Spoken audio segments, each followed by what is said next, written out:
এই সূরাটি আয়তনে ছোট হলেও মর্যাদার বিচারে কোরআনে কারীমের শ্রেষ্ঠতম সূরাসমূহের মধ্য থেকে অন্যতম। নবী করিম সাল্লাল্লাহু আলাইহি সাল্লাম এক হাদিসে বলেছেন, ইন্নাহা লাতা'দিলু সুলসাল কোরআন, নিশ্চয়ই সূরা ইখলাস এটি মর্যাদার বিচারে এবং সওয়াবের দিক থেকে কোরআন কারীমের 1/3 বা 1/3 সমতুল্য। বুখারীর এক বর্ণনা থেকে বোঝা যায় নবী সাল্লাল্লাহু আলাইহি সাল্লাম সূরা ইখলাস একবার পাঠ করলে কোরআন কারীমের 1/3 তেলাওয়াত করার সমান সওয়াব পাওয়া যাবে, সেটি বলেছেন।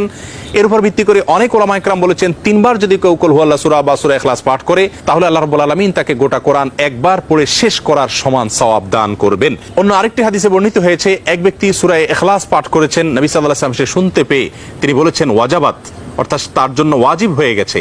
সাহাবা ইকরাম জিজ্ঞাসা করেন, ইয়া রাসূলুল্লাহ কি ওয়াজিব হয়ে গেছে? তিনি বলেছেন তার জন্য জান্নাত ওয়াজিব হয়ে গেছে, জান্নাত আবশ্যক হয়ে গেছে। অন্য একটি বর্ণনায় তিনি বলেছেন, যদি কেউ 10 বার সূরা ইখলাস বা কুল হুয়াল্লাহ সূরা পাঠ করে আল্লাহ রাব্বুল আলামিন তার জন্য জান্নাতে একটি প্রাসাদ নির্মাণ করবেন। মসজিদে কুবার একজন ইমাম নিযুক্ত ছিলেন, যিনি প্রতি রাকাত ফরজ নামাজে সূরা ফাতিহা পাঠ করার পর যখন অন্য সূরা মেলানোর অপশন আসে তিনি প্রথমে সূরা ইখলাস পাঠ করেন, এরপর অন্য সূরা পড়েন। সাহাবা ইকরাম এবং সেই মসজিদের মুসল্লিরা নবী সাল্লাল্লাহু আলাইহি ওয়াসাল্লামের বিষয়টি উত্থাপন করলেন এবং তারা জানতে চাইলেন কেন তিনি এমনটি করেন। সূরা ইখলাস এটি তো প্রত্যেক রাকাতে পড়াটা বাধ্যতামূলক নয়, সূরা ফাতিহার পর তিনি নিয়মিত এটি কেন করেন? সেই ইমামকে ডেকে নবী সাল্লাল্লাহু আলাইহি ওয়াসাল্লাম জিজ্ঞাসা করলেন এর কারণ সম্পর্কে। তখন তিনি বলেন, ইয়া রাসূলুল্লাহ, আমি সূরাটাকে